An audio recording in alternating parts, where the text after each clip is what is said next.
भाई जो गुरु बचन पे डट गए, कट गए फंद 84 के। भाई और बहनों, अब आगे गुरुदेव भगवान ने इस पुस्तक में आगे की जानकारी देने से पहले दो शब्द के माध्यम से कुछ जानकारी उपलब्ध करवाई है। बहुत ही ध्यान से पढ़ने और समझने की बातें हैं। प्राणी की जीवन की यात्रा जन्म से प्रारंभ हो जाती है, उसकी मंजिल निर्धारित होती है। यहां इस पवित्र पुस्तक में मानव जीवन की यात्रा के मार्ग पर विस्तार पूर्वक वर्णन है। मानव यानी स्त्री या पुरुष इनको मानव कहा जाता है, मनुष्य कहा जाता है। मानव की मंजिल मोक्ष प्राप्ति है, यानी स्त्री हो या पुरुष हो जिनको मनुष्य जन्म प्राप्त है, उनके जीवन की एकमात्र मंजिल क्या है? मोक्ष प्राप्त करना, मुक्ति प्राप्त करना। भाई अन्य योनियों में हम मोक्ष प्राप्त नहीं कर सकते। केवल इंसान, स्त्री और पुरुष ही भगवान को जान सकते हैं, पहचान सकते हैं कि भक्ति क्या है, भगवान क्या है। मैं आपको समझा रहा हूं, आप समझ सकते हैं। ये सुविधा इस मनुष्य शरीर के अलावा अन्य किसी भी 84 लाख योनियों में उपलब्ध नहीं है। आपके घर पर भैंस भी होती है, गाय भी होती है, कुत्ता भी होता है। यदि आप उनको ये पुस्तक लेकर बैठकर समझाएं कि देख सुन, मैं तुझे सत्संग सुना रहा हूं, सतगुरु जी से उपदेश ले ले और देख राम राम जप राम राम, वो अपना चारा चरने में मस्त रहेगी। आपके उपदेशों का उस पर कोई असर नहीं होता, क्योंकि परमात्मा ने उससे वो सुविधा छीन रखी है। क्योंकि जब उसको मनुष्य जन्म प्राप्त था, आप और हमारी तरह, उसने संतों की बातों को कानों के ऊपर से टाल दिया, सत भक्ति नहीं की। आज वो उसकी सजा भोग रहा है पशु योनि में। इसलिए पशु योनि में, पक्षी योनि में, यानी 84 लाख प्रकार की योनियों में जितने भी प्राणी हैं, आप उनको कितना ही समझाओ भक्ति के बारे में कि राम कौन है, श्री कृष्ण कौन है, सतगुरु कौन है, भगवान कौन है, भक्ति क्या है, उन्हें कुछ नहीं समझ में आएगा, क्योंकि वो अवसर वे गवा चुके हैं।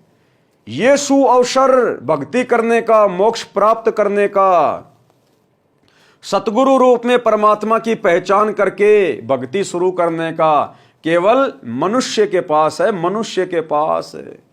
इसीलिए तो परमात्मा कहते हैं कि मानव जन्म पाए कै जो नहीं रटे हरि नाम।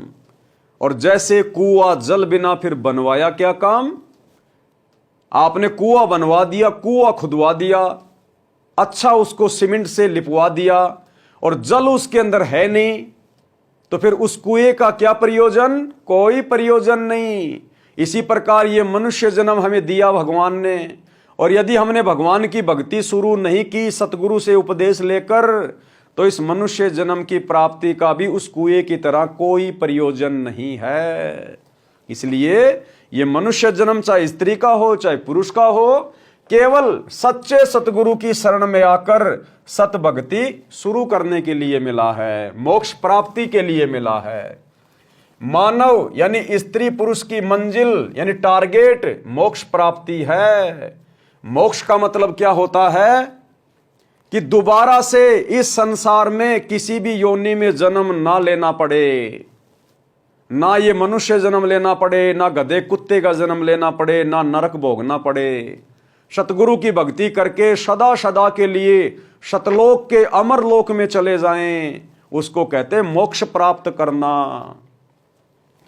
उसके मार्ग में पाप तथा पुण्य कर्मों के गड्ढे तथा कांटे हैं। आप जी को आश्चर्य होगा कि पाप कर्म तो बाधक होते हैं, पुण्य तो सुखदायी होते हैं, इनको गड्ढे कहना उचित नहीं। इसका संक्षिप्त वर्णन है।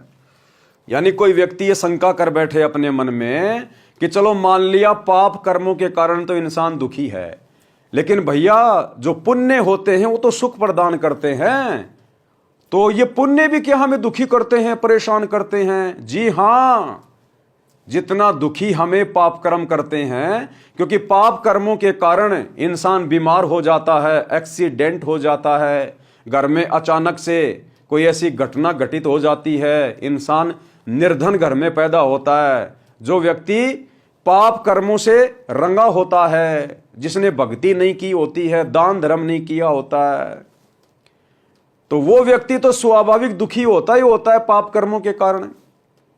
और जिस व्यक्ति ने पुण्य कर रखे हैं और यदि उसका मोक्ष नहीं हो पाया तो वो पुण्य भी उसके जी का जंजाल है।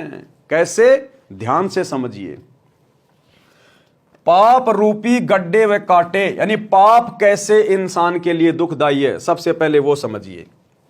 मानव जीवन परमात्मा की शास्त्र विधि अनुसार साधना करके मोक्ष प्राप्त करने के लिए प्राप्त होता है। यानी शास्त्रों में भक्ति और भगवान की जो व्याख्या है, जो विधि है, उसके अनुसार भक्ति करने के लिए मिलता है। और आज हम हिंदू समाज में, मुसलमान समाज में, अन्य समाज में अगर हम देखें तो हमारे जितने भी हिंदू भाई बहन हैं, इस देश के 120 करोड़ से ऊपर हिंदुओं को यदि आप देखें और पूछें कि वेद कितने हैं, वो आपको बता भी नहीं पाएंगे वेद कितने हैं। उन्होंने अपने जीवन में कभी वेदों की शक्ल भी नहीं देखी। इस देश के 100 करोड़ हिंदुओं से आप पूछिए कि गीता का एक श्लोक बताइए, वो आपको गीता का एक श्लोक भी नहीं बता पाएगा। और यदि किसी ने गीता खरीद कर अपने घर पर रखी है तो उसने कभी जिंदगी में उसको पढ़ा नहीं है। और यदि कुछ एक व्यक्तियों ने गीता को पढ़ा है तो भाई बिना सच्चे सतगुरु की शरण में आए बिना आप उस गीता के श्लोकों को समझ नहीं सकते। गीता कोई सामान्य पुस्तक नहीं है जिसको आप लाके पढ़ लोगे। जिस प्रकार बच्चे को स्कूल की पुस्तकें पढ़ने और समझने के लिए स्कूल में जाकर टीचर की जरूरत पड़ती है, उसी प्रकार इन धर्म शास्त्रों को पढ़ने के लिए सच्चे गुरु की जरूरत पड़ती है, सच्चे सतगुरु की जरूरत पड़ती है। तो भाइयों और बहनों, क्या कह रहे हैं परमात्मा? मानव जीवन परमात्मा की शास्त्र विधि अनुसार साधना करके मोक्ष प्राप्त करने के लिए प्राप्त होता है। पाप कर्म का कष्ट भक्ति में बाधा करता है। उदाहरण के लिए, पाप कर्म के कारण शरीर में रोग हो जाता है, पशुधन में तथा फसल में हानि हो जाना, ऋण की वृद्धि करता है, यानी आपके ऊपर कर्जा चढ़ा देता है पाप कर्म। ऋणी व्यक्ति दिन रात चिंतित रहता है। जिसके ऊपर कर्जा होता है वो व्यक्ति हमेशा चिंतित रहता है, वह भक्ति नहीं कर पाता। पूर्ण सतगुरु से दीक्षा लेने के पश्चात परमेश्वर उस भगत के उपरोक्त कष्ट समाप्त कर देता है। यह सच्चे सतगुरु की भक्ति का परिणाम है। सच्चे सतगुरु की भक्ति का यह फल मिलता है कि परमात्मा उसे हर प्रकार के कर्जे से, ऋण से मुक्त कर देता है धीरे धीरे। जब वो ज्ञान समझकर भक्ति करना शुरू करेगा तो परमात्मा धीरे धीरे उसके साथ हो जाता है। धीरे धीरे उसके कारोबार में, उसके काम धंधे में परमात्मा बरकत देने लगता है। उसकी फालतू की खाने पीने की, नशे की, घूमने फिरने की गंदी आदतें छूट जाती है। उसका बहुत सारा जो पैसा जो पहले बर्बाद होता था, अब वो शेविंग होना शुरू हो जाता है और परमात्मा उसके साथ हो जाता है। और भाई जिसके साथ भगवान हो गया, फिर क्या उसके कर्जे नहीं उतरेंगे?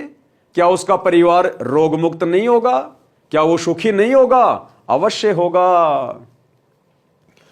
पूर्ण सतगुरु से दीक्षा लेने के पश्चात परमेश्वर उस भगत के उपरोक्त कष्ट समाप्त कर देता है। तब भगत अपनी भक्ति अधिक श्रद्धा से करने लगता है। उसके बाद भगत की और अधिक उमंग बढ़ती है। उसे महसूस होने लग जाता है कि जो सुख मुझे सतगुरु की भक्ति ने मात्र 6 महीने में दे दिया, पहले मैं ये सुख 20 साल से भी प्राप्त नहीं कर पा रहा था देवी देवताओं की भक्ति करके या अन्य नकली साधु संत महात्माओं की शरण प्राप्त करके। और सच्चे सतगुरु रामपाल जी का जब से मैंने ज्ञान सुना है और जब से मैं उनकी शरण में आया हूं, मेरे तो घर में 4 चांद लग गए, घर में खुशियों की लहर दौड़ पड़ी। तो वो आत्मा और अधिक उमंग में भरकर सतगुरु की भक्ति करेगा, और जितना भक्ति में आगे बढ़ेगा सतगुरु उस आत्मा के लिए 2 कदम आगे बढ़ेगा, यानी सदा उसके साथ में रहेगा। तब भगत अपनी भक्ति अधिक श्रद्धा से करने लगता है, परमात्मा पर विश्वास बढ़ता है, दृढ़ होता है। परंतु भगत को परमात्मा के प्रति समर्पित होना चाहिए। अब ये सारी बातें सतगुरु के ऊपर कैसे समर्पित हुआ जाता है, पतिव्रता पद की भक्ति क्या है, ये सारी बातें फिर आपको धीरे धीरे सत्संग सुनने से समझ में आने लगेंगी। जैसे पतिव्रता स्त्री अपने पति के अतिरिक्त किसी अन्य पुरुष को काम पूर्ति के लिए शौपन में भी नहीं चाहती, चाहे कोई कितना ही सुंदर हो। उसका पति अपनी पत्नी को हर संभव कोशिश करके सर्व सुविधाएं उपलब्ध करवाता है। सतगुरु के ऊपर समर्पित होना क्या है? जैसे कोई पतिव्रता औरत है, वो अपने पति के अलावा अपनी काम पूर्ति के लिए, सेक्सुअल सेटिस्फैक्शन के लिए किसी अन्य पुरुष से शौपन में भी दिल नहीं लगाती। चाहे कोई कितना ही धनी हो, चाहे कोई कितना ही सुंदर हो, चाहे सोने का इंसान बना के क्यों ना खड़ा कर दिया जाए।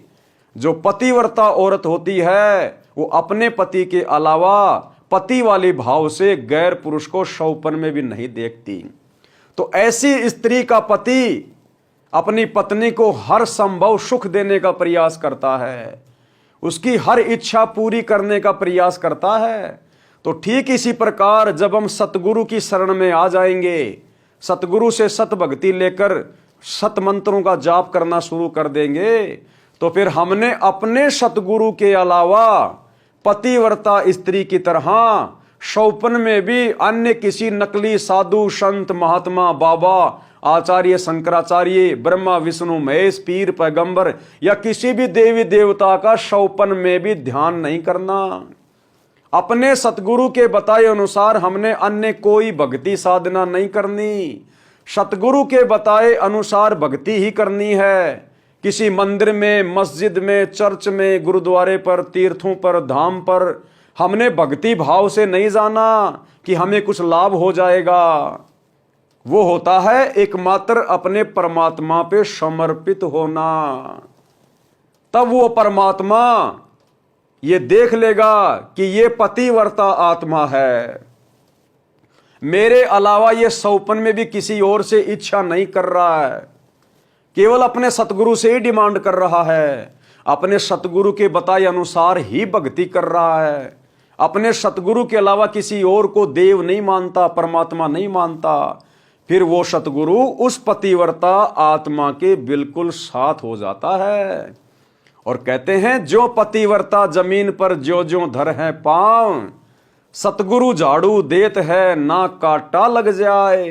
परमात्मा फिर इस प्रकार से उस भगत के जीवन में पाप रूपी कांटों को, संकटों को साफ करता हुआ चलता है आगे आगे। अपनी प्यारी आत्मा के जीवन में कभी कोई कष्ट नहीं आने देता है। जो गुरु बचन पे डट गे, कट गे फंद 84 के, कट गे फंद 84 के, कट गे फंद 84 के।